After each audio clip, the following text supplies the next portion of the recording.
Onivia, League of Legends highlights. Is just in a great spot right now for Keen.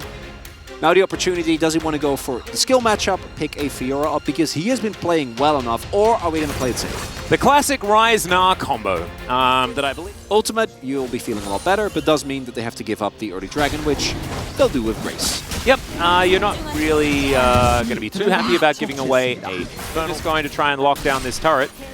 Headshot going to be primed, and so 2 plates. Lahans, you can't stay here, I don't think.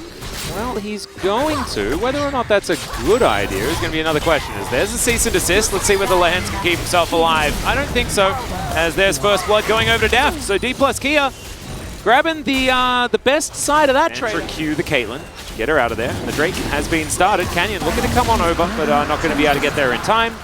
And no plates left up and available on this turret. It's likely to fall relatively soon, but as you can see, Keen is making shorter work of it. And KT, the defensive play around this Caitlyn lane has just been gorgeous. It's like that, Cuz with his Warmogs available, happy to stand in this front line for a large amount of time. But now with that Liandry's, it's really important. Chains of Corruption comes in, they're looking to try and steal as Cuz comes on over.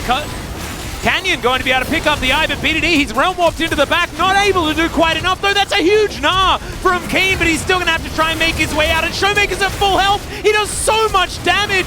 Deft trying to get away from aiming, and he's going to be able to do so as Cuz gets over the wall, but Lahans, I don't think he's going to be so lucky. He does have the flash, but he's just not quite as fast as the rest of his teammates. Gets the Inspire Shield, so he's actually going to be able to walk it off.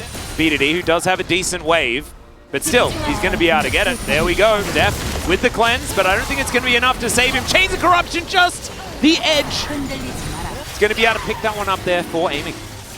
And KT playing really, really well here.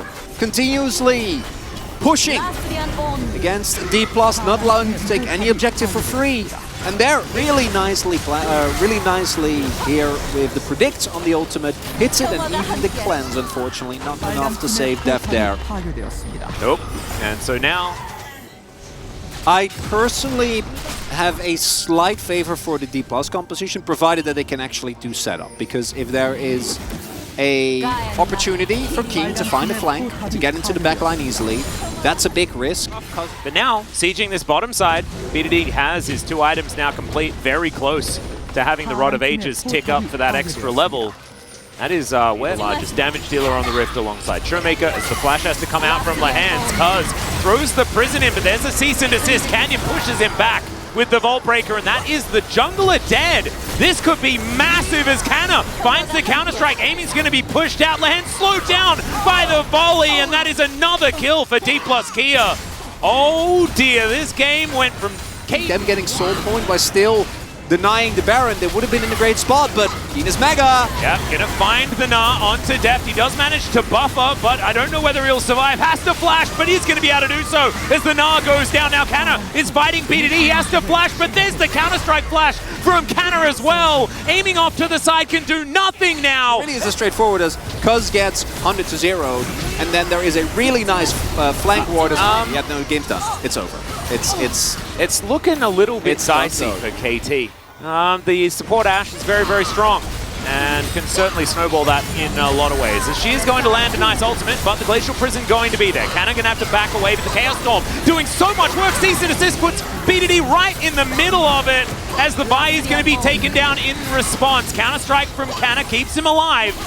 As Dplus Kia landing these Chains of Corruption and really making it difficult for Dplus Kia to continue this snowball moving forward, as Cuz is going to find Canyon here. Cease and Desist going to be utilized. Arrow goes into the wind as Keen tries to bounce over the wall, but he doesn't even make it, but it does not matter. They pick up the kill onto the Bias. Now Canna is going to answer. Both junglers now dead as Deft chasing after Lahans. Ace in the hole will finish off the Karma, and now he can get to work on the rest of KT. Aiming flashes away, but BDD not going to be so lucky. And now it's a Baron, it's a Drake, it's whatever. Maker here, as Kana just takes up the role for frontline, as his actual frontline is dead. Doesn't matter, because the actual damage dealers are both full health. Deft dispatches of lands that he needs. Dplus Kia move back to this Baron. They will be able to lock that one down triple Hextech Drake as well, as the arrow is going to connect onto the Sejuani cannon. He is going to be able to follow up the CC, but the Chains of Corruption are there. The Jax is in trouble in the piercing arrow. It connects once again. Maybe a slight overextension here. And aiming, he cannot stand there and shoot them. And even though they lost, Cano, it doesn't seem to matter here. Dplus here just push towards the inhibitor turret. They'll take it down. Health bars as the Varus at this stage. Still going to do a fair bit if tasked with it, as another arrow is going to fly in. Arctic Assault going to catch it there by Cuz as they look to try and take down this inner turret. Okay, Cannon will be out. Showmaker loves his choke points. They're going to be able to set up these traps as well, but the Realm Warp is going to bring all of KT over. So they at least subjugate that issue, as it is going to be Hextech Soul, and now there is lightning all over this rift. Def just free hitting. Arrow is going to connect into that backline. The Karma's going to be taken down, and everybody else has to scatter. Dplus here just too strong at this stage of the game. Canyon, he's just going to run on over and murder aiming, which is not very friendly. And honestly, this is not looking friendly at all. BDD going to buy a little bit of time, but it delays the inevitable. And there is Cannon picking up that final kill. There's the ace, there's the soul, and that is the game. A crucial mistake. One pick cost them a Baron, cost them a Dragon, and from there it quickly snowballs. Dplus in slow but sure fashion, able to pick themselves up a victory here for Hextech Drakes. Yeah, Land, not very happy about that, being greeted to this life as by a giant arrow. But Dplus here will be able to pick up the